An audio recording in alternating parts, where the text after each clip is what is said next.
장모님이 너무 외롭다고 하면서 박서방 나도 여자야 나를 이해해 줄 수 있겠나? 저는 그냥 말없이 고개만 끄덕였습니다. 그런데 장모님이 원하는 눈으로 저를 쳐다보고 있더군요. 한참 눈을 마주하고 있다가 우리는 선을 넘고 말았습니다. 일을 치르고 나서 솔직하게 장모님께 말을 했습니다. 장모님과 하게 될 줄은 몰랐다고 했어요. 장모님은 자네 실하다는 건 눈치챘지만 이 정도일 줄은 몰랐네라고 하시더군요. 장모님은 딸이 사위를 외롭게 하는 것에 대해서 장모님도 미안한 마음이 든다고 하시면서 그러니 앞으로 장모님이 저를 받아주겠다고 하더군요. 저는 이렇게 말했습니다. 정말이요? 그래도 될까요? 하고 물었습니다. 장모님은 힘들어도 어쩌겠나 다 내 딸과 자네를 위한 거야. 그러면서 장모님이 더 해달라고 하여 우리는 2번 더 관계를 했습니다. 너무 좋았습니다. 안녕하세요. 오늘의 사연을 시작하겠습니다.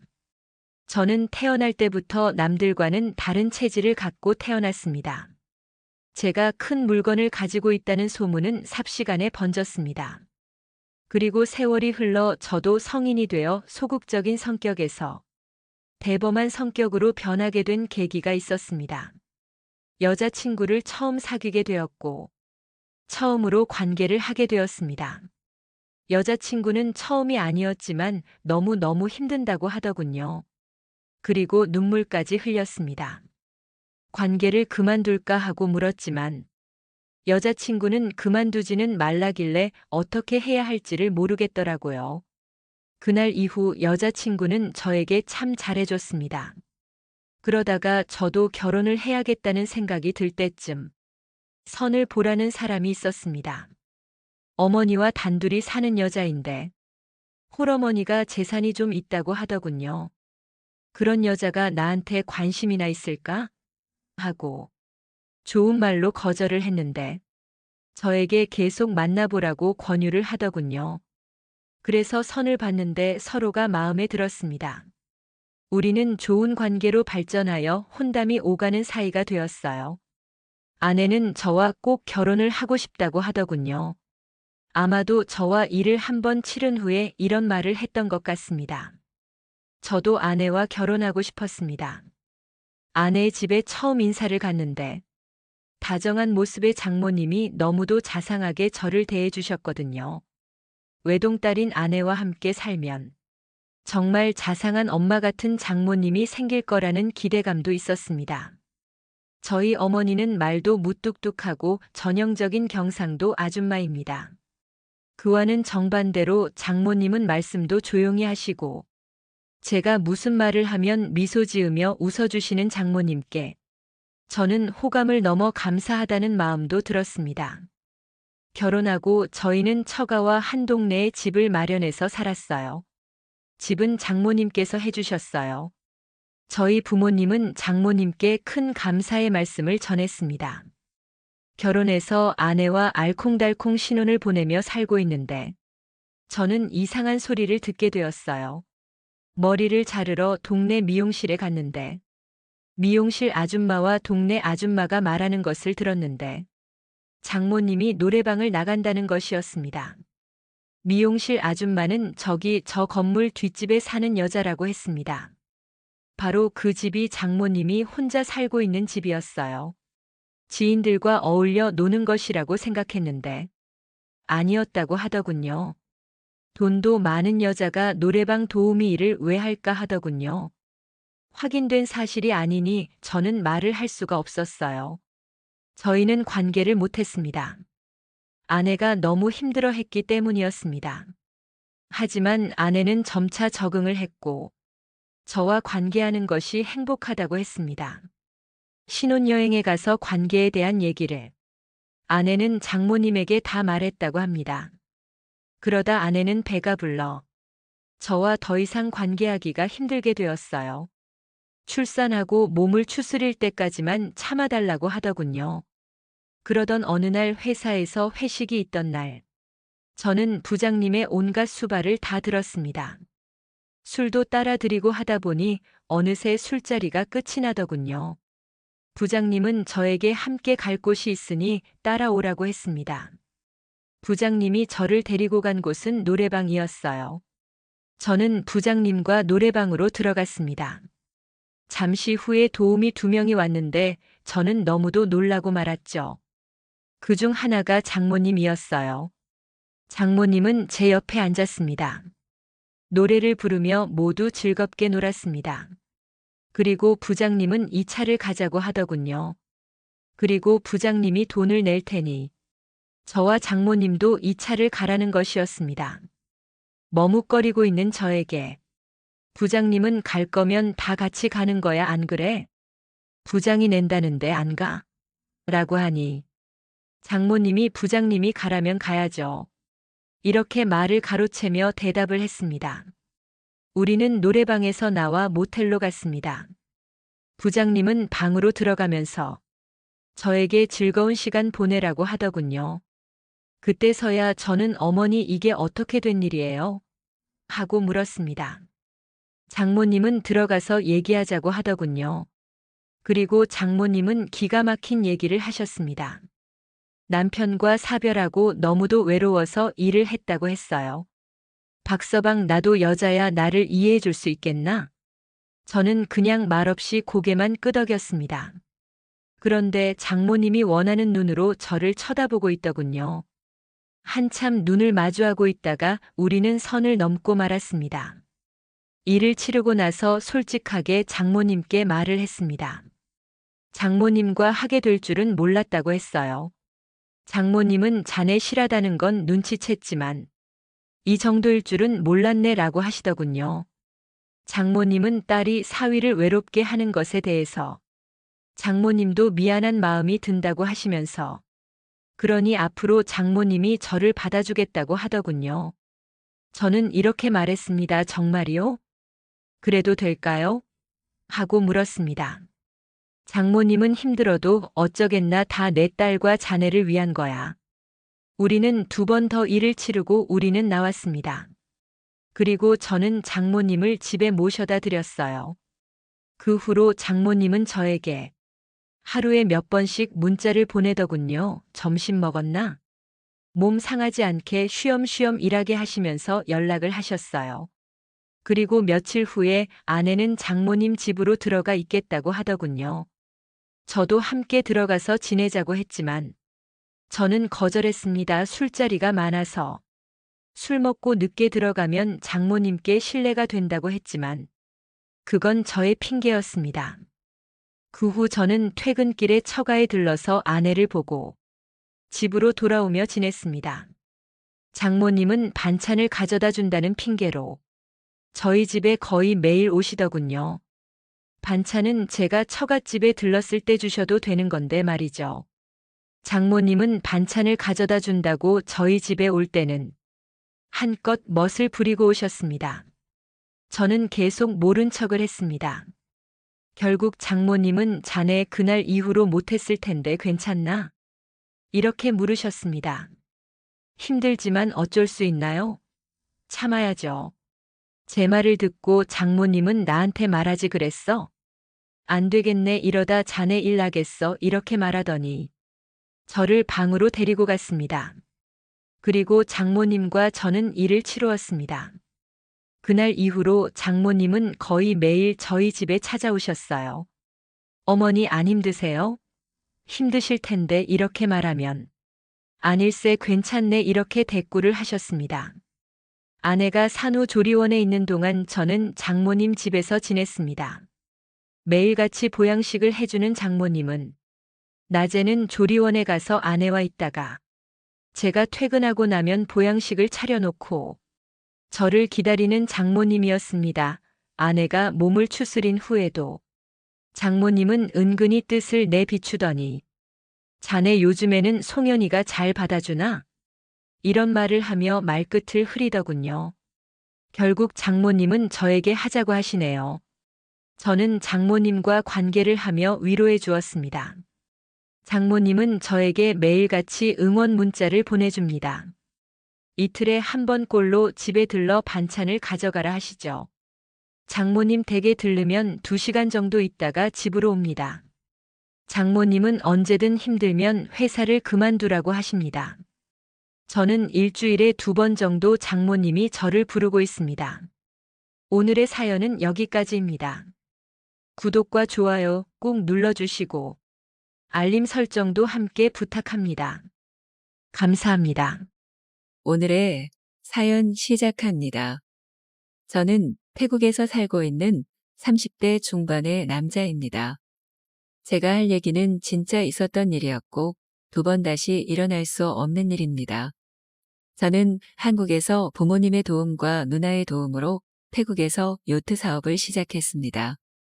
여행사를 통해서 오는 손님들이 있고 태국 현지의 교민 잡지를 통해서 광고로 오시는 개인 손님들이 있습니다.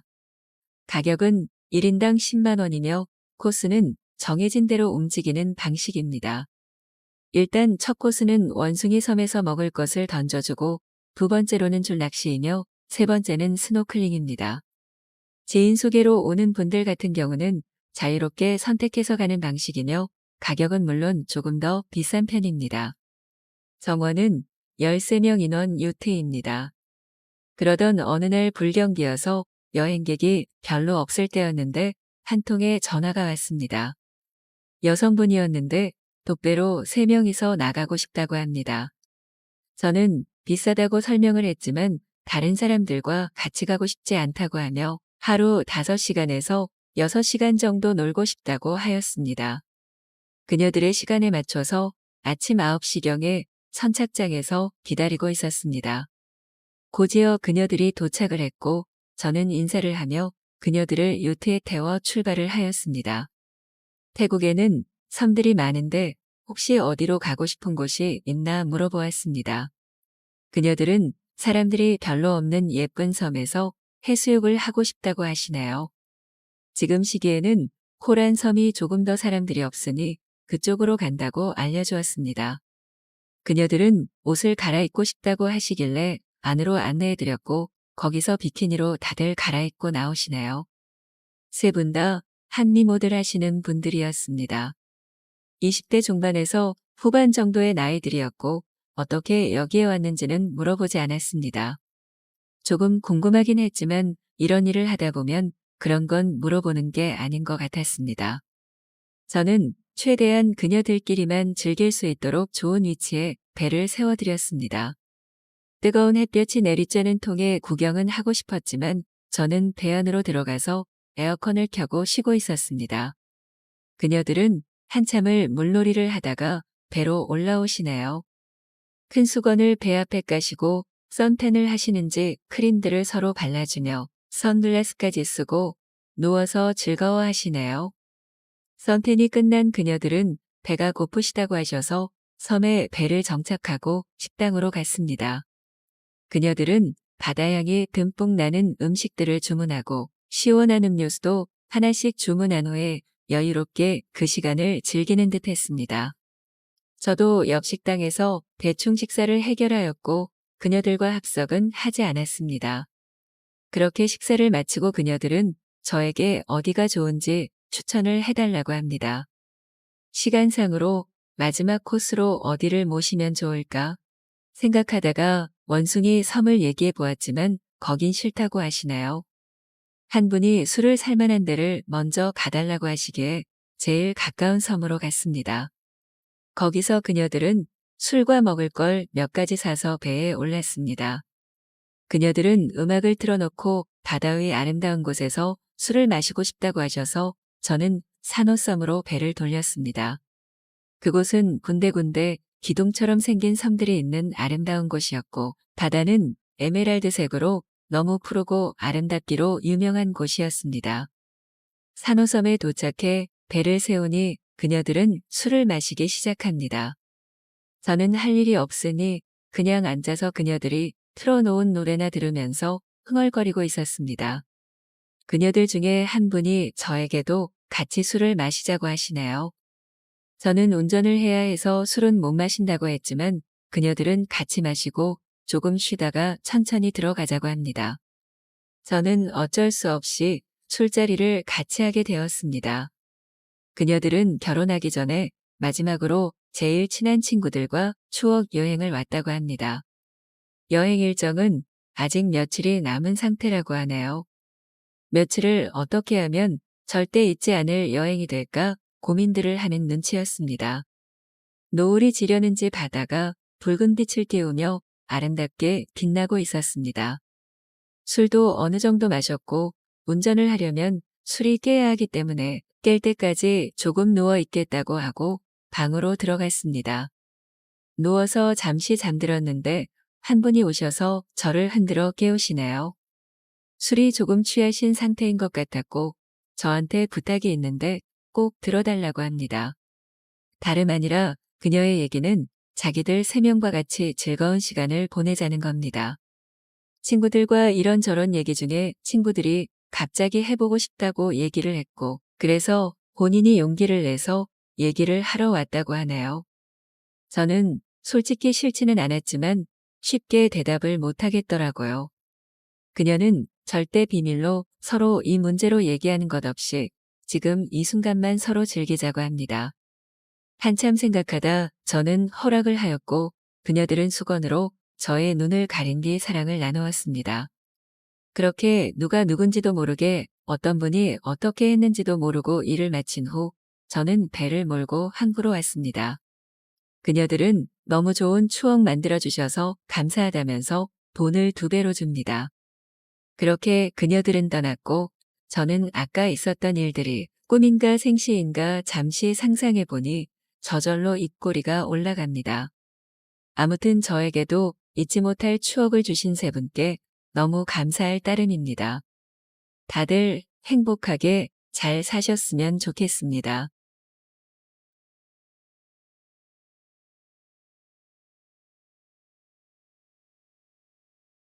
저는 이제 대학을 졸업한 사회 초년생입니다. 저에게는 3년 가까이 사귄 여친이 있었습니다. 그런데 여친이 조금 많이 연상이었습니다. 제 여친은 엄마의 친한 친구였습니다. 사실 엄마보다는 2살 적은 나이였지요. 엄마와 젊을 때 스키 동호회에서 만난 사이였습니다.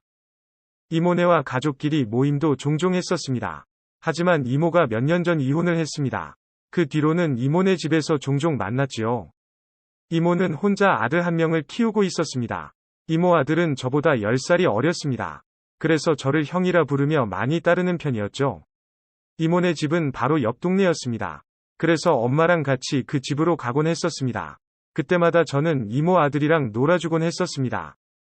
이모 아들은 아빠가 없으니 저를 많이 따랐습니다. 이모도 제가 집에 오면 든든하다고 말씀하셨습니다. 혼자 아들 키우는 게 쉽지 않다고 하시더군요. 그래서 이모가 저를 엄청 좋아해 주셨습니다. 제가 군대를 갈 때 서럽게 울 정도였지요. 휴가를 나오면 이모가 꼬박꼬박 용돈도 주곤 했었죠. 이모와는 원래 친했었는데 군대를 가면서 더 친해진 느낌이었습니다. 이모도 든든한 조카가 있다가 없으니 허전해하셨고요. 그 뒤에 제대를 하고 이모가 초대를 했습니다. 이모는 잔치상을 차려주시더군요. 엄마와 함께 저녁도 먹고 술도 같이 마셨습니다. 이모는 기다렸다는 듯 하소연을 하더군요. 요즘 아들이 너무 힘들다고 하셨습니다. 아무래도 사춘기가 시작된 모양이었습니다. 특히 아빠가 없으니 더 방황을 하는 것 같았습니다. 그래서 저에게 좀 도와달라고 부탁도 하셨습니다. 엄마도 이모 많이 힘드니까 도와주라고 하시더군요. 그 뒤로 종종 이모네 집으로 갔던 것 같습니다. 이모 아들 공부도 봐주고 이야기도 들어줬고요. 가끔은 이모 하소연도 들어주었지요. 이모 아들은 별다른 문제가 없어 보였습니다. 오히려 이모가 아들의 변화에 힘들어했습니다. 남편 대신 아들에게 기대는 느낌이었습니다. 하지만 아들은 점점 엄마 품을 떠나려 했고요. 아들밖에 모르던 이모는 서운해하더군요. 저를 붙잡고 그런 하소연을 한참 했습니다. 그 뒤로 종종 이모랑 술도 마셨고 이모는 그때마다 펑펑 울었습니다. 이모는 외로움을 많이 느끼는 것 같았습니다. 다른 남자를 만나볼까 고민도 하시는 것 같았습니다. 40대지만 관리를 잘해서 인기가 많다시더군요. 하지만 이내 고개를 저으셨습니다. 전 남편 때문에 고생을 너무 했다고 다시 결혼은 할 자신이 없다고 하셨지요. 그렇게 저는 종종 이야기 상대가 되어주었습니다. 그리고 이모의 생일날이 다가왔습니다. 엄마가 미역국을 가져다 주라고 하시더군요. 그래서 이모네 집으로 찾아가게 되었습니다. 그런데 집안에 불이 다 꺼져 있었습니다. 비밀번호를 알고 있기에 문을 열고 들어갔습니다. 이모가 식탁에서 혼자 술을 마시는 중이었습니다. 이모는 혼자 술을 마시며 울고 있더군요. 저는 놀라서 이모에게 달려갔습니다. 이모는 저를 보며 한숨을 길게 내쉬었습니다.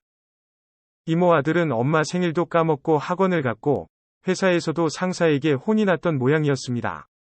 그래서 서름이 복받쳤던 것 같습니다. 저는 그런 이모를 달래며 다독여 주었습니다. 이모는 저를 붙잡고 정말 펑펑 울었습니다. 저는 이모를 꼭 안아주며 생일 축하한다고 했습니다. 이모를 품에 안아본 건 처음이었습니다. 괜히 가슴이 두근거리더군요. 그때 이모가 눈물이 맺힌 채 저와 눈이 마주쳤습니다. 저도 모르게 이모에게 입술을 가져갔습니다. 그런데 이모도 저를 피하지 않았습니다. 그 순간 뭔가 스위치가 켜지는 기분이었습니다. 이모와 갑자기 입맞춤을 진하게 하게 되었죠. 이모도 정신없이 제 입술을 빨아댔습니다. 우리는 그렇게 연인이나 할 것 같은 행동을 시작했습니다. 하지만 이모도 거부를 하지 않았습니다. 미친 듯이 입맞춤을 나누다가 자리를 옮겼습니다. 우리는 자연스럽게 이모의 방으로 향했죠. 그제야 정신이 들어서 잠시 멈칫하고 이모를 보았습니다. 이모도 멈칫했지만 이내 제게 다시 키스를 했습니다. 그냥 그 순간은 본능이 이성을 지배하게 되었던 것 같습니다. 그것이 신호가 되어 저는 이모와 하나가 되었습니다. 그리고 우리는 남자와 여자로서 사랑을 나누었습니다. 한참 그렇게 있다 보니 아들이 돌아올 시간이 되었습니다. 이미 정신은 차리고 있던 상황이었습니다. 쑥스러운 마음에 급히 옷을 챙겨 입었고 당황해서 옷만 대충 입고 도망치듯 나왔습니다. 집으로 돌아와 침대에 누웠더니 그제야 내가 무슨 짓을 저질렀나 싶더군요. 뭔가 크게 죄를 지은 기분이었습니다. 그리고 이모에게서 연락이 왔습니다. 내일 저녁에 잠깐 보자고 하시더군요. 저는 이 사태를 어떻게 해야 할지 두려웠습니다. 괜히 주변 사람들의 시선이 신경이 쓰였습니다. 그래서 이모네 회사 근처로 찾아갔습니다. 마치 죄 지은 사람처럼 자꾸만 숨어들게 되더군요. 이모의 차를 타고 지하주차장에서 대화를 나누었습니다. 우리는 서로의 잘못이라며 사과를 했습니다. 그리고 이전의 관계로 돌아가자고 했지요. 하지만 말과는 달리 뭔가 아쉬운 기분이 들었습니다. 그러면 안 되는 줄 알면서 이모의 입술을 찾았습니다. 이모도 제 입술을 피하지 않았습니다. 분명 그만하자고 이야기를 하던 중이었는데 이모도 오히려 저를 받아들여 주셨습니다. 저도 이모가 더욱더 예쁘게만 보이고 있었죠. 하지만 차 안이라 행동에는 한계가 있었습니다. 우리는 입맞춤을 하면서 서로의 마음을 확인했습니다. 분명 이모도 말과는 다르게 저를 원하고 있었죠. 그때 이모가 자리를 옮기자고 하셨습니다. 이미 이모를 원하던 저는 고개를 끄덕였고 이모는 차를 몰고 밖으로 나갔습니다. 그리고 이모는 어느 모텔 주차장으로 들어갔습니다. 이번에는 어제처럼 갑자기도 아니었습니다. 우리는 분명 서로를 인식하고 남녀 사이가 되었습니다. 우리는 서로를 똑바로 바라보며 입맞춤도 했고 성인 남녀로서 서로를 짝으로 인정하고 행동했습니다. 이번에는 실수 같은 게 아니었죠. 진심으로 여자를 사랑하는 마음으로 이모를 봤습니다. 2번이나 그녀를 가진 터라 이모가 제 여자로 느껴졌습니다. 약간은 즉흥적이지만 저는 이모에게 몰래 사귀자고 했습니다. 하지만 이모가 한숨을 쉬며 고개를 저었습니다. 이모도 제가 좋지만 제 앞길을 막고 싶지 않다고 하셨습니다. 그리고 엄마에게도 너무 미안해서 안 된다고 하셨지요. 대신 지금처럼 이모가 외로울 때 친구가 되어달라시더군요. 이모도 가끔 남자가 필요하다고 하셨습니다. 그러니 제가 가끔씩 이모를 안아주면 좋겠다고 하셨습니다. 저는 고개를 끄덕이며 그러겠다고 말을 했습니다.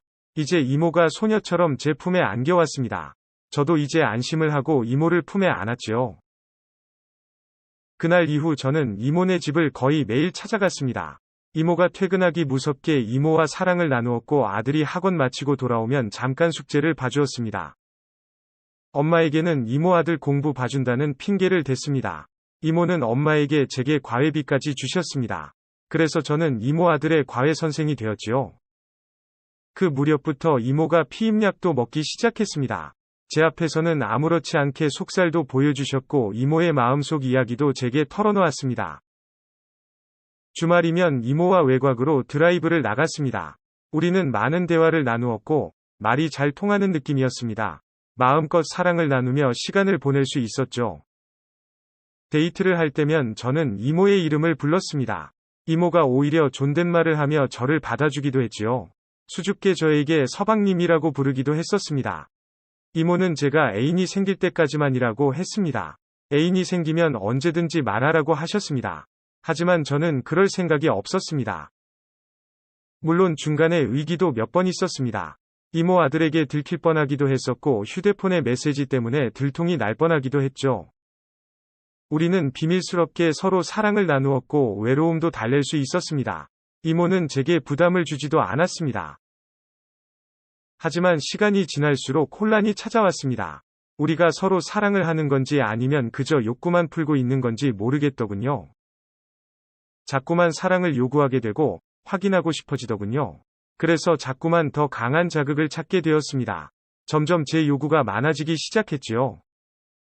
이모는 철저하게 제가 원하는 걸 들어주었습니다. 다소 무리한 자세를 요구해도 들어주었고 저를 위해 운동도 하고 야한 속옷도 입어주셨죠. 그럼에도 우리 관계를 자꾸 돌아보게 되었습니다. 그리고 중학생이 된 이모 아들에게도 미안하고 엄마를 속이고 있는 것도 미안해졌습니다. 뒤늦게 조금씩 정신이 드는 느낌이었습니다. 복학을 하면서 이모와 만날 시간도 부족했습니다. 자연스럽게 이모와 만나는 횟수도 줄었습니다. 그렇다고 이모가 싫어진 것은 아니었습니다. 이모와는 자주 전화기로 대화를 나누곤 했습니다. 점점 이전의 관계로 돌아가는 느낌이었죠. 가끔 욕구가 생기면 이모를 불러냈습니다. 그때마다 이모는 최대한 예쁘게 입고 나왔습니다. 그리고 최대한 저를 기쁘게 해주려 노력했습니다. 하지만 저는 어느새 이모를 소중히 대하고 있지 않았습니다. 더럽혀진 이모를 보면 미안한 마음이 들었습니다. 제가 너무 나쁜 짓을 하는 것 같았지요. 이러려고 이모를 만나고 있나 하는 자괴감이 들더군요. 그래서 어느 날 이모를 끌어안고 진지하게 물었습니다. 우리 그냥 사귀면 안 되겠냐고 말이죠. 이런 어정쩡한 관계가 아닌 진짜 연인이 되면 좋지 않을까 그때는 진심으로 그런 생각을 했었습니다. 하지만 이모가 조용히 저를 바라보셨습니다. 이모는 웃으면서 저를 꼭 안아주셨습니다. 그리고 우리 관계는 그만하자고 하시더군요. 오늘 마지막으로 안아달라고 하셨습니다. 저는 어떻게 해야 할지 모르겠다고 했습니다. 그러자 이모는 우리를 위해서 이만하는 게 좋겠다고 하셨습니다. 이모의 선택에 저는 살짝 놀랐습니다. 하지만 반박할 수 없었습니다. 저도 지금의 관계가 답답했으니까요. 마지막으로 이모와 사랑을 나누었습니다. 그 순간은 눈앞에 이모에게만 집중을 했습니다. 그렇게 우리는 관계를 정리했습니다. 수없이 사랑을 나누었던 사이입니다. 당연히 헤어짐이 어려울 줄 알았습니다. 그런데 신기하게 너무 쉽게 관계를 회복했습니다. 지금도 이모와는 친한 편이고 이모도 여전히 엄마와 친한 편입니다. 마치 아무 일 없었던 것처럼 말이죠.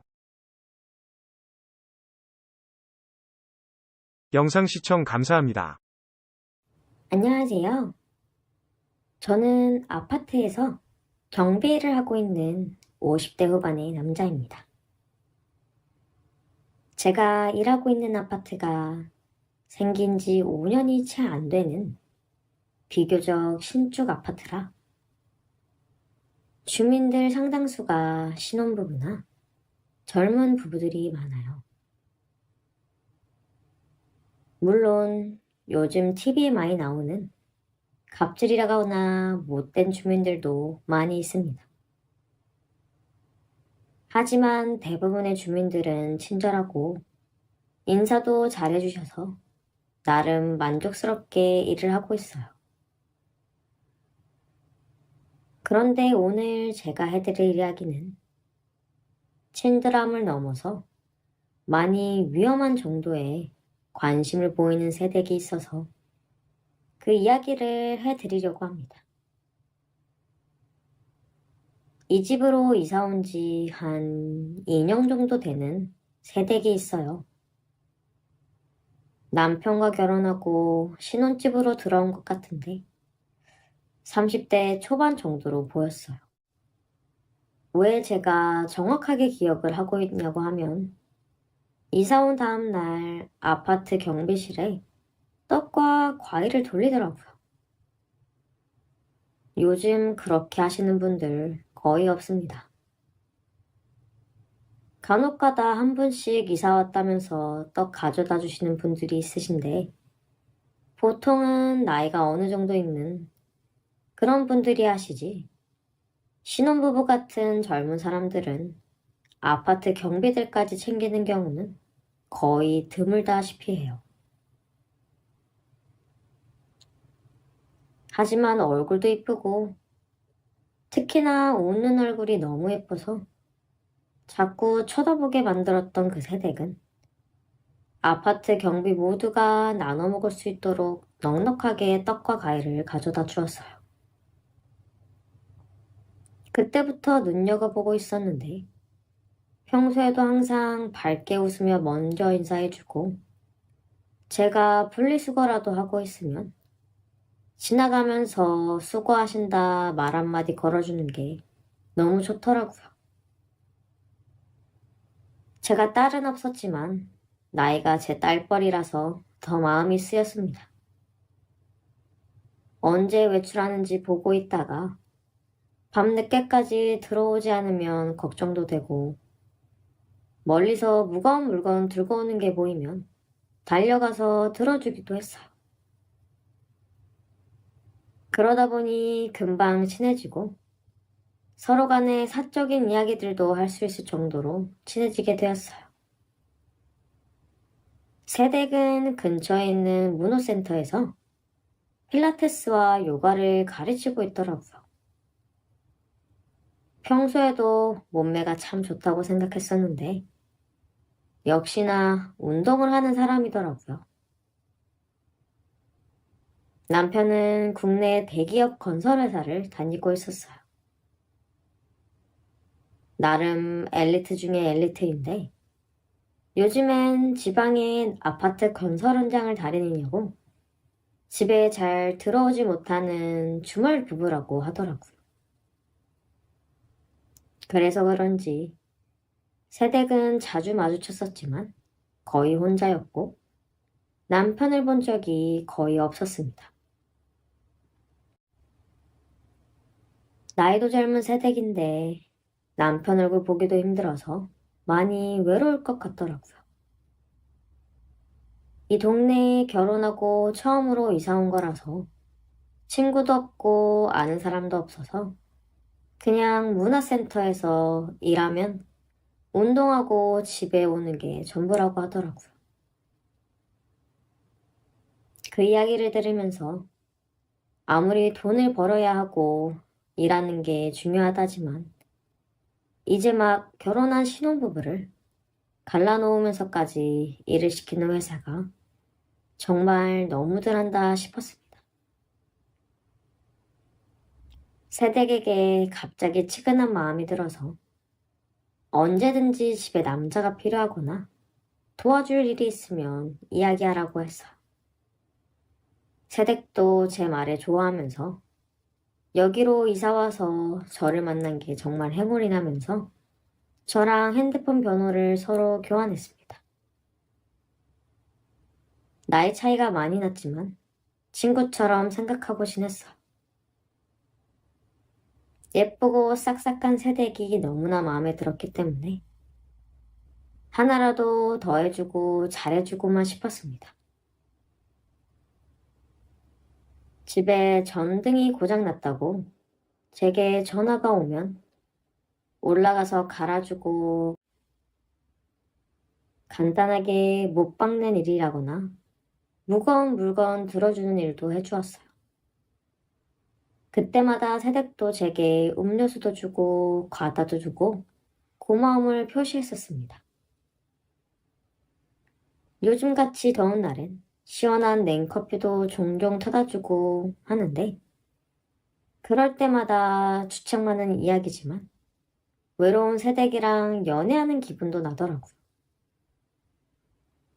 새댁이 다른 경비들에게도 싹싹하고 친절하게 대했지만 유독 제게 더 의지하고 살갑게 굴었기 때문에 몇 달 전부터 우리 둘이 그렇고 그런 관계가 아니냐고 농담처럼 말하는 사람도 늘어났습니다. 그 중에 동네 아줌마들도 지나가면서 저와 새댁이 이야기하는 모습을 보고 남편 없는 사이에 경비 아저씨를 집으로 끌어들이나면서 악의적인 소문을 퍼뜨리는 사람도 있었어요. 그런 소문은 결국 그 집 남편에게까지 들어갔고, 한 번은 제가 경비실에 앉아 있었는데, 그 집 아내와 남편이 동시에 내려와서 제게 쿠키 한 상자를 주고 간 적이 있었습니다. 자기가 없는 사이에 아내를 잘 돌봐줘서 고맙다는 인사를 하는 거라는데, 내가 보기엔 자기 아내랑 부적절한 관계라고 소문이 난 사람이 누군지 얼굴이 보고 싶어서 내려왔다는 생각이었어요. 하지만 제가 나이도 훨씬 많고 아무리 봐도 불륜을 저지를 만한 사람이 아니라고 생각했는지 그냥 쿠키만 주고 돌아갔습니다. 그 뒤로 왠지 새댁과 어색하게 지냈어. 워낙 보는 눈이 많고 소문이 퍼진다 보니 저도 새댁도 몸가짐을 조심하게 되더라고요. 그렇다고 그동안 제가 새댁이랑 손을 잡은 적이 있습니까? 입이라도 한번 마주친 적이 있었겠습니까? 억울한 점이야 한두 가지가 아니었지만 제가 참는 수밖에 없었어요. 그렇게 2주 정도를 서로 소 닭보듯 하며 지내다가 어느 날 밤에 야간 근무를 하고 있었는데 새댁으로부터 전화가 오더라고요. 보통 도와달라고 불러도 낮 시간에 부르지 밤에 연락한 적이 없었는데 급한 일이라도 생겼나 보다 싶어서 전화를 받았습니다. 전화를 받고 무슨 일이냐고 물어보니 집에 쥐가 나온 것 같다면서 너무 무서워서 집에 들어갈 수가 없다고 도와달라고 하더라고요. 한 걸음에 달려 올라갔더니 잠을 자다가 놀라서 뛰어나왔는지 하늘하늘한 얇은 잠옷을 입고 있었습니다. 남편은 역시나 지방에 내려가 있었고 쥐를 잡아줄 사람이 없었나 봐요. 저를 앞세워서 집에 들어갔는데 얼마나 무서웠으면 제 옷 끄트머리를 꼭 잡고 바들바들 떨고 있었습니다. 쥐가 나왔다고 하는 작은 방으로 들어갔는데 무슨 소리가 들리는 것 같더라고요. 바스락거리는 소리를 찾다가 구석에서 엄지손가락만한 작은 쥐가 튀어나와서 빠르게 문 밖으로 뛰어나갔습니다. 문 앞에 새댁이 서 있었는데 그게 새댁 다리 사이로 지나갔습니다. 당연히 새댁은 소스라치게 놀라면서 소리를 지르고 제게 안겼어. 쥐는 이미 어디론가 사라져버렸고 새댁은 얼마나 놀랐는지 제 품에 안긴 줄도 모르고 눈물을 보이고 있더라고요.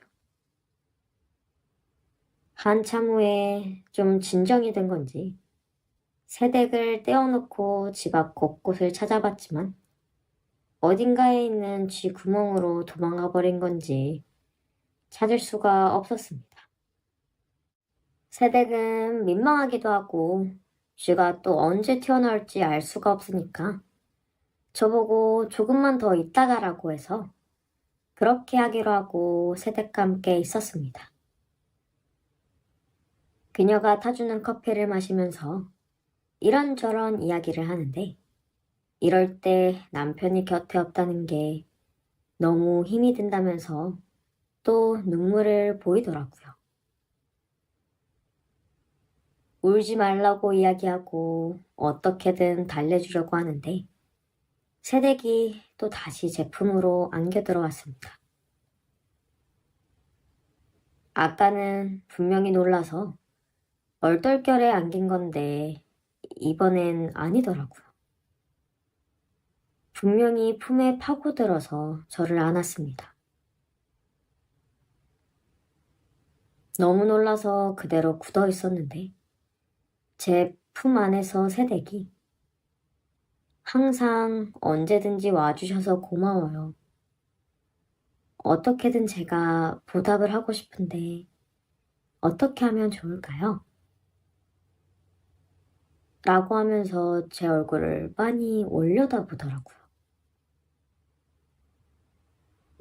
이렇게 가까이서 보니까 동글동글 귀여운 얼굴이 훨씬 더 예쁘게 느껴졌어요. 이미 마음속으로는 이런 상황을 몇 번이고 생각했었는데 막상 현실이 되니까 진짜로 괜찮은 건지 머릿속이 복잡하게 흘러갔습니다. 새댁은 아랑곳하지 않고 눈을 감고 제게 다가왔고 저도 더 이상은 피하지 않고 그대로 새댁과 입을 맞추었습니다. 한참을 입을 맞추고 새댁은 그동안 자기 너무 외로웠다면서 제 품에 안겨 나올 생각을 안 하더라고요. 남편은 일만 생각하느냐? 본인은 뒷전인 것 같다면서 이렇게 혼자 둘 거면 왜 자기랑 결혼했냐고 자기도 이제 마음 가는 대로 살겠다면서 계속 저와 키스를 이어갔습니다. 너무 뜨거워서 그 순간 정신을 잃어버릴 뻔했는데 아직 저는 근무 중이었고 더 이상의 그 상황에서 곤란했어요. 일단 불타오른 새댁을 진정시키고 내가 다시 오겠다는 말을 하고 경비실로 내려왔습니다. 경비실에서 혼자 앉아서 가만히 생각에 잠겼어요. 새댁과 제가 이런 관계를 지속해도 괜찮을지에 대해서요. 아무리 생각을 해봐도 남편도 없는 데다가 차라리 밖에서 이야기하면서 안 좋은 소문에 휩쓸리느니 집에서 만나는 게 더 낫겠다는 생각이었습니다. 그래서 그 뒤로도 야간 근무만 하면 새댁이 저를 집으로 불렀고 그때마다 저도 순찰 중이라는 표지판을 세워두고 새댁의 집으로 향했습니다. 우리의 관계가 몇 달째 이어지고는 있지만 아직까지 눈치를 챈 사람은 아무도 없습니다. 새댁도 저와 진지하게 만나고 이혼을 하고 제게 올 일은 없을 거라 생각해요. 그냥 지금 너무 외로워서 그 외로움을 달래줄 누군가가 필요한 걸 테니 제가 그 역할에 충실하면 되는 거라고 생각하고 있습니다. 그래도 젊은 세대과 어울리면서 저도 젊어지는 것 같아 기분은 좋네요. 오늘의 사연은 여기까지입니다. 끝까지 들어주셔서 너무 고마워요.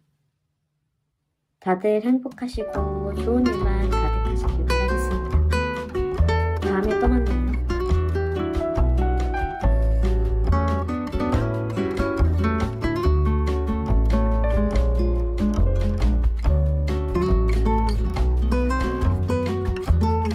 오늘의 사연 시작합니다. 안녕하세요.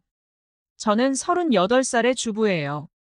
결혼한 지 8년 차, 두 아이를 연달아 낳아 기르다 보니 시간이 어떻게 흘러갔는지 모르겠네요. 남편과는 소개팅으로 만나서 1년을 잔잔하게 연애하다가 정들고 익숙해져서 결혼하게 되었어요. 뜨겁게 타오르거나 너무 설레어서 미칠 것 같은 연애가 아니라 그냥 시간이 흐르면서 자연스럽게 젖어든 편안한 만남이라고 해야 하나요? 그래서인지 연애 때부터 지금까지 남편에게 설렌 적은 없는 것 같아요. 더군다나 결혼하고 바로 아이가 생겨나 기르다 보니 딱히 신혼도 없었고요. 그때는 몰랐는데 아이들이 어느 정도 크고 한숨 돌릴 여유가 생기니까 남편에 대해 생각해보게 되네요. 서로를 보면 안고 싶고 안기고 싶어야 하는데 남편이나 저나 그러지 않다 보니 점점 멀어지게 되더라고요. 하지만 저도 사람인지라 가끔은 남편의 온기를 느끼고 싶더라고요. 하루는 용기 내어 다가갔는데 남편이 핑계를 대면서 거절하더라고요. 그 순간 자존감이 내동댕이 쳐지는 기분이 들더라고요. 여자로서 자존심도 상하고 너무 속상해서 한참을 숨죽여 울었던 것 같아요. 아직 젊다면 젊을 수 있는 30대인데 남편이 있어도 독수공방인 제 신세가 참 처량하게 느껴지더라고요. 아이들을 생각해서 이혼은 할 수 없고 외로운 밤은 깊어만 갔어요. 쓸쓸한 마음을 달래기 위해서 블로그에 익명으로 일기를 남기기 시작했어요. 혼자 토로하다 말아야지 싶으면서도 누군가가 내 마음 좀 알아봐 줬으면 하는 마음도 있었던 것 같아요. 그렇게 6개월 남짓 꾸준히 블로그에 글을 남기는데 어느 날 낯선 쪽지를 받게 되었어요. 누군가가 제 글을 꾸준히 읽고 있었고 그 진심이 느껴져 쪽지를 쓸 수밖에 없었다며 멀리서나마 늘 응원하고 있으니 힘내라는 내용이었어요. 짧은 쪽지는 얼어붙은 제 마음을 따뜻하게 녹여주는 것만 같았어요. 위로와 위안이 되었는지 저도 모르게 그 사람의 쪽지를 기다리게 되더라고요. 며칠 후 다시 그 사람에게 다시 쪽지가 왔어요. 일상적인 내용이었는데도 너무 반갑더라고요. 자연스럽게 다가오는 그 사람이 누굴까 궁금해서 타고 들어가서 그 사람의 블로그까지 가보게 되었어요. 그 사람은 여행과 음악을 좋아하는 중년의 남자 같았어요. 블로그에는 다양한 여행지와 음악에 대한 그 사람의 생각이 담겨 있었어요. 전문가 이상의 식견과 실루엣만 비치는 그 사람이 모습이 매력적으로 다가오더라고요. 이런 근사한 사람이 나의 비루한 일상과 감정에 관심을 가져준다니 은근히 기분이 좋아졌어요. 매일 그 남자의 블로그를 방문했고 부끄러워서 댓글을 남기진 못했지만 공감을 누르며 마음을 표현하곤 했죠. 그 남자 역시 제 방문 사실을 알고 반가워하더라고요. 그렇게 여행과 음악의 공감대를 형성하면서 어느새 그 남자와 친밀한 사이가 되었어요. 그 남자와의 대화는 일상의 활력이었어요. 3개월 넘게 쪽지를 주고받으며 하루하루가 즐거웠거든요. 그러던 어느 날 그 남자가 제가 너무 좋아하는 뮤지션의 내한 공연 티켓을 선물 받게 되었다며 함께 가보지 않겠냐고 하는 거예요. 잠시 망설이자 그럼 블로그의 이웃들과 함께 가는 것은 어떠냐고 재차 권하더라고요. 음악을 좋아하는 사람들과 만나 대화를 나눌 수 있는 자리라고 생각하니 마음이 한결 가벼워져서 좋다고 했어요. 드디어 공연 날이 다가왔어요. 친정 엄마에게 아이들을 맡기고 공연장으로 발걸음을 옮기는데 얼마나 가슴이 콩닥거리는지 미칠 것 같았어요. 여러 사람들과 함께하는 자리였지만 지난 3개월간 마음 깊은 대화를 나누었던 사람과 처음으로 대면한다니 괜스레 긴장되더라고요. 공연장에 도착해서 예매한 좌석을 찾아 들어갔어요. 주위를 두리번거리면서 저도 모르게 그 남자를 찾게 되더라고요. 캐주얼한 차림이 너무 잘 어울리는 한 남자분이 제 별칭을 부르며 활짝 웃는데 평소 제가 상상했던 모습 그 이상이어서 깜짝 놀랐어요. 공연도 좋았지만 바로 옆에 마음으로 동경했던 분과 함께 있다고 생각하니 더 떨리더라고요. 공연이 끝난 후 이웃님들과 뒤풀이 자리로 이동하게 되었어요. 그 남자분은 조용한 듯 하면서도 부드럽게 분위기를 리드하시는데 너무 멋져 보였어요. 오랜만에 술을 마셔서 그런지 금방 취하고 어지럽더라고요. 몸을 가누기 힘들 정도가 되어서 결국 그 남자분이 저를 부축하면서 택시로 집까지 바래다 주게 되었어요. 미안하면서도 고맙고 설레고 좋더라고요. 택시에서 대화를 나누는데 술을 마셔서 그런가 그분의 음성이나 미소, 다정다감함, 모든 게 꿈을 꾸듯 몽롱하고 환상적으로 느껴지더라고요. 어디서 그런 용기가 생긴 건지 저도 모르게 그 남자분 볼에 입맞춤을 해버렸어요. 그 남자분은 흠칫 놀라는 듯 했지만 이내 제 입술을 덮어버리더라고요. 그렇게 그 남자분과 저는 집에 도착할 때까지 뜨겁게 키스를 나누며 서로의 마음을 확인했답니다. 다음 날 술에서 깨고 순간 아차 싶었지만 이내 그 남자분의 연락을 기다리는 것을 보니 제가 빠져도 단단히 빠진 것 같았어요. 하긴 결혼하고 애 낳고 키우고 정신없이 살아오면서 이런 설레는 감정이 거의 처음이었으니까요. 그날 이후로 자석에 이끌린 듯 그 남자분과 수시로 연락하며 자주 만나게 되었어요. 그러다가 결국 그 남자분과 저는 선을 넘고 말았어요. 그 남자분은 남편과는 차원이 달랐고 난생 처음으로 황홀경이 무엇인지 느끼게 해주었어요. 헤어날 수 없는 늪처럼 그 남자에게 깊게 빠져들고 있을 무렵 낯선 쪽지를 받게 되었어요. 그 남자의 실체라고 온 쪽지는 내용이 충격적이었어요. 그 남자는 이렇게 블로그를 운영하면서 아줌마들을 전문적으로 꼬시는 카사노바라는 거예요. 그동안 피해를 본 아줌마들이 여럿 있고 지금은 제가 타깃이라며 조심하라는 내용이었는데 믿을 수 없었죠. 여전히 친절하고 다정한 그 남자를 보면서 마음 한편에 드리워지는 의심은 지울 수 없었어요. 의심은 곧 현실이 되었어요. 불시에 그 남자의 사업장으로 찾아갔는데 훤한 대낮에 낯선 여자와 애정행각을 벌이고 있더라고요. 따지고 화를 내기보다 그냥 온몸의 기운이 다 빠져나가며 허탈하다는 생각밖에 안 들더라고요. 그 남자에게 그렇게 살지 말라며 문자를 보내고 모든 연락을 차단했어요.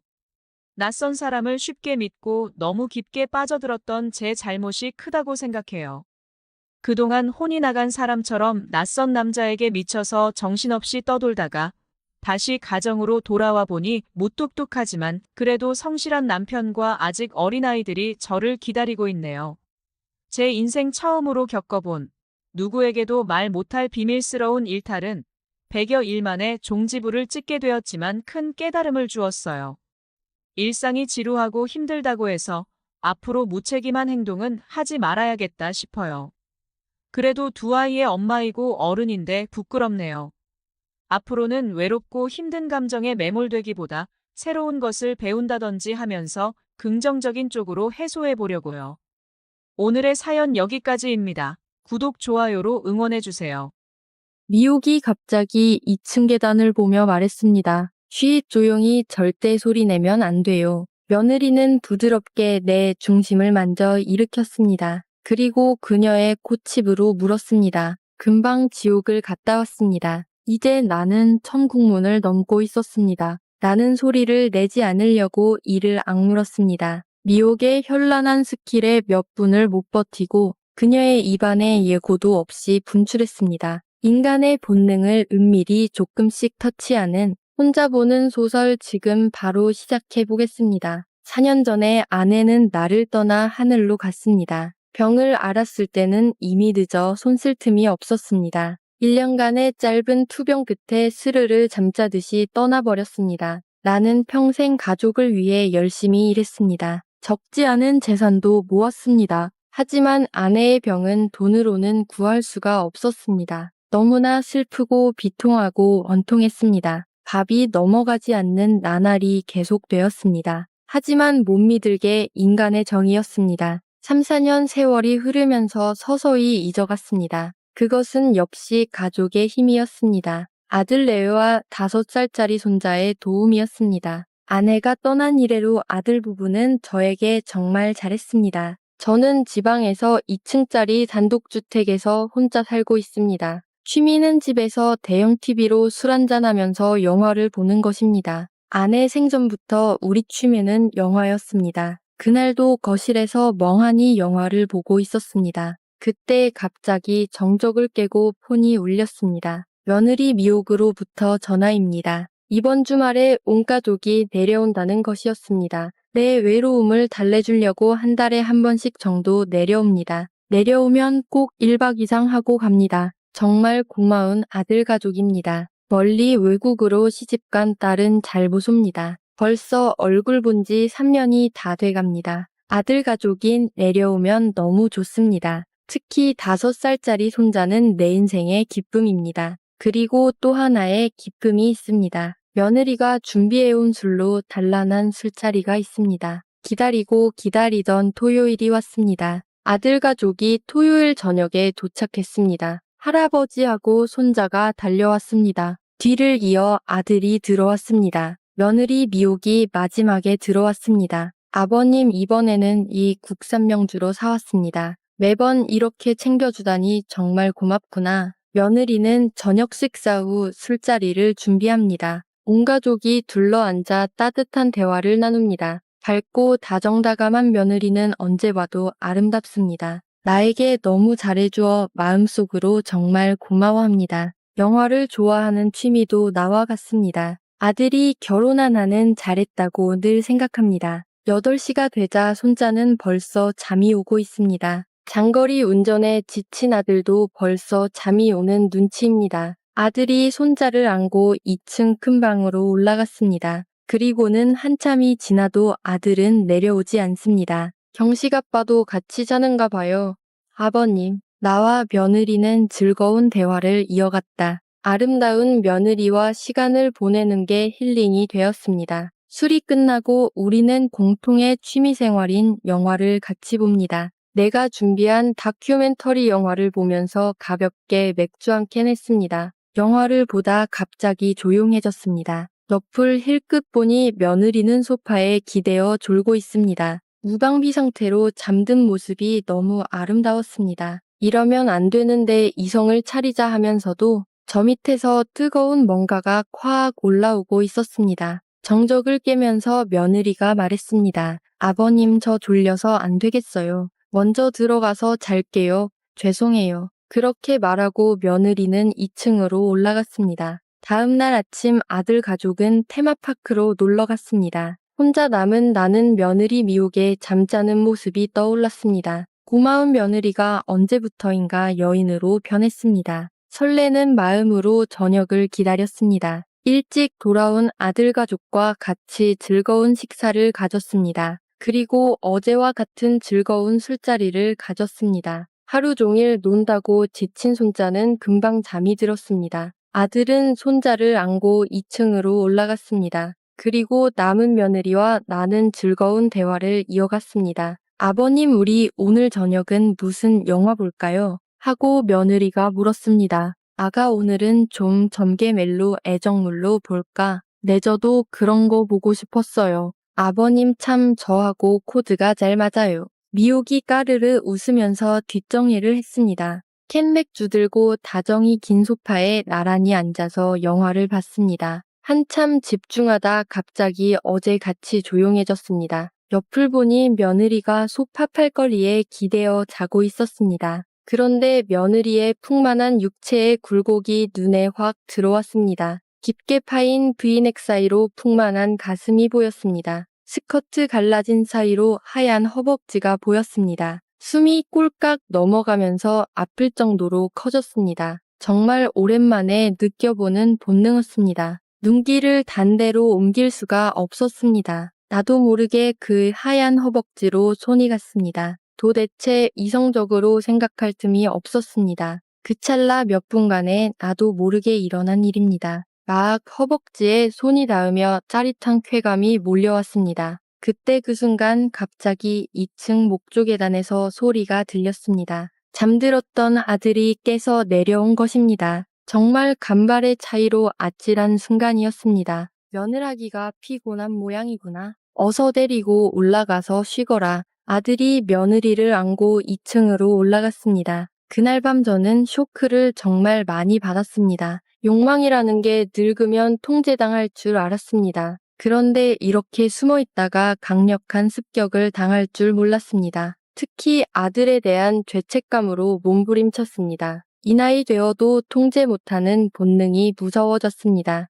아무래도 혼자 살기가 어려울 것 같았습니다. 여자친구를 사귈까 하는 생각을 했습니다. 다음 달 아들 가족은 다음 달을 기약하며 상경했습니다. 마음속으로 엄청난 혼란에 빠졌습니다. 며느리를 기다리는 혼이 빠진 시아버지, 아들에 대한 죄책감에 자책하는 늙은 아버지. 20일 정도 지나서 며느리가 전화 왔습니다. 아버님, 이번 달은 그이가 해외 출장이 잡혀서 못 간대요. 다음 달에 맛있는 거 사가지고 갈게요. 힘이 쭉 빠지고 세상만사가 싫어졌습니다. 그 한 달 동안 며느리에게 전화하고 싶어서 죽는 줄 알았습니다. 그 하얀 허벅지를 생각하며 혼자 달래고 있는 자신에게 놀랐습니다. 결국 본능이 이성을 이겼나 봅니다. 그렇게 힘들게 어렵게 기다리고 있었습니다. 드디어 화요일 날 며느리에게서 전화가 왔습니다. 이번 주 금요일 밤에 좀 늦게 내려갈게요.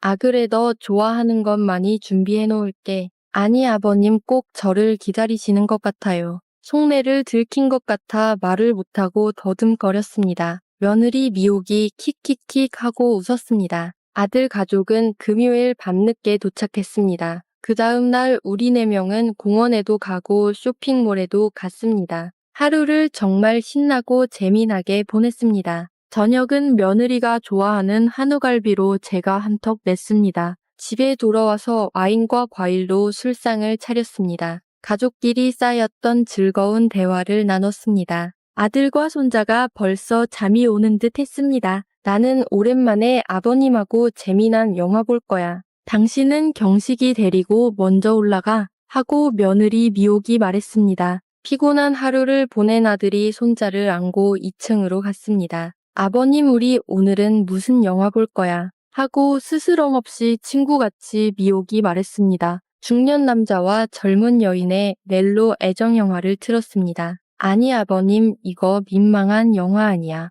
하고 킥킥거리며 미옥이 말했습니다. 아니야, 이거 순정 멜로물이야. 당황한 목소리로 내가 답했습니다. 우리 아버님 보기보다 엉큼하시네요. 장난스러운 대화를 나누다가 영화에 집중을 했습니다. 갑자기 며느리 쪽이 또 조용해졌습니다. 미옥이 벌써 소파 팔걸이에 머리를 기대고 졸고 있었습니다. 이전보다 훨씬 매혹적인 모습이었습니다. 스커트 사이로 하얗고 풍만한 허벅지가 보였습니다. 브이넥 사이로 봉긋하게 솟은 가슴이 눈에 확 들어왔습니다. TV 볼륨을 살짝 높였습니다. 긴 타올을 들고 옆으로 슬슬 미옥에게 접근했습니다. 그리고 며느리 앞에 무릎을 꿇고 앉았습니다. 잠이 깰까 무서워서 가만히 손을 대었습니다. 그리고 대담하게 그 아름다운 입술에 살짝 입을 맞추었습니다. 너무나 맛있는 와인 향기가 미옥의 입술에서 풍겼습니다. 너무나 짜릿하게 흥분되었습니다. 기절할 것만 같은 순간이었습니다. 나의 중심이 너무 딱딱해져서 아플 지경이었습니다. 이래서 큰일 내겠다 싶어서 일단 한 발짝 물러섰습니다. 휴지를 준비한 다음 바지를 내렸습니다. 불타오르는 욕망을 분출하지 않고는 견딜 수가 없었습니다. 너무 흥분해서 더는 참을 수가 없었습니다. 그동안 혼자 하던 행위를 이제 눈앞에 미옥을 두고 했습니다. 그때 갑자기 눈앞에 미옥이 눈을 떴습니다. 저는 너무 놀라서 멍하니 경직되어 버렸습니다. 바로 며느리의 눈앞에서 벌어진 일이었습니다. 아니, 바지를 올릴 생각도 못했습니다. 변명도 못하고 머릿속이 하얘지는 순간이었습니다. 미옥도 너무 놀랐는지 입만 아하고 벌리고 있었습니다. 그런 엄청난 순간이 몇 분 지났습니다. 급히 정신없이 바지를 추스렸습니다. 떠듬떠듬 거의 울먹이듯이 변명했습니다. 아가, 너무 미안, 죄송. 아내가 떠난 지 너무 오래돼서 너무 많이 쌓였어. 그래서 나도 모르게 미안. 큰일 났다 싶으면서 머릿속이 하얘졌습니다. 변태 영감탱이, 변태 시아버지. 늙은이 인생 완전히 망가졌구나. 이 일을 어떻게 수습해야 하나. 머리를 쥐구멍에 쳐박고 싶은 순간. 그런데 갑자기 킥킥하고 소리가 들렸습니다. 그렇게 쌓였어. 우리 아버님, 어떡하나 불쌍한 우리 아버님. 성인 공자인 줄 알았는데 역시 남자였네요. 이쪽으로 돌려봐요. 며느리가 웃으면서 엉커주춤 돌려서 있는 내 앞에 앉았습니다. 오늘 한 번만 내가 풀어줄 테니까 앞으로 내 말 잘 들으실 거죠. 그러면서 내 바지에 손을 대었습니다. 약속할 거죠. 내 말 잘 듣는 거. 지옥문까지 갔다 온 나는 정신없이 답했습니다. 그럼 네 말이라면 뭐든지 들을게. 미옥이 갑자기 2층 계단을 보며 말했습니다. 쉬, 조용히, 절대 소리 내면 안 돼요. 며느리는 부드럽게 내 중심을 만져 일으켰습니다. 그리고 그녀의 콧집으로 물었습니다. 금방 지옥에 갔다 왔습니다. 나는 이제 천국문을 넘고 있었습니다. 나는 소리를 내지 않으려고 이를 악물었습니다. 능숙한 미혹의 스킬에 불과 몇 분을 못 버텼습니다. 그녀의 입안에 예고도 없이 분출했습니다. 갑작스러운 분출에 놀란 그녀는 약간 화난 표정을 지었습니다. 뭐야, 아버님 신호도 없이 또 한 번 찍혔어. 벌점 10점 추가. 미안, 무슨 볼이든지 받을게. 너무 고마워서 감격에 겨워 말했습니다. 그리고 그녀와의 2차전이 시작되었습니다. 이제는 그녀가 소리를 내지 않으려고 입을 악물었습니다. 다음을 기약받기 위해 하다 죽어도 좋다는 각오로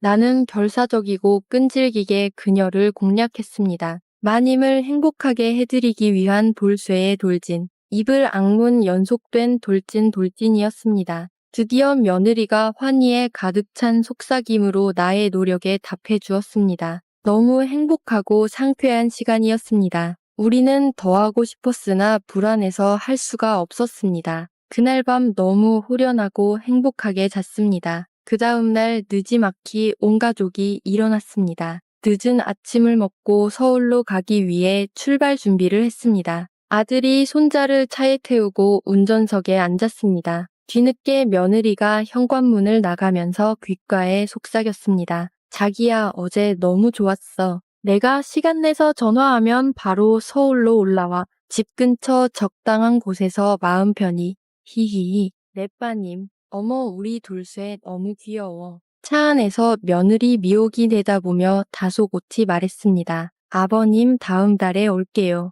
그동안 몸 관리 잘하세요. 몸에 좋은 거 많이 드시고요. 하하하. 너무 행복해요. 세상은 살만한 거 끝까지 읽어주셔서 감사합니다. 구독과 좋아요 꼭 좀 부탁드립니다. 다음 주 불금에는 더 짜릿한 혼자 보는 소설로 구독자분들을 찾아오겠습니다.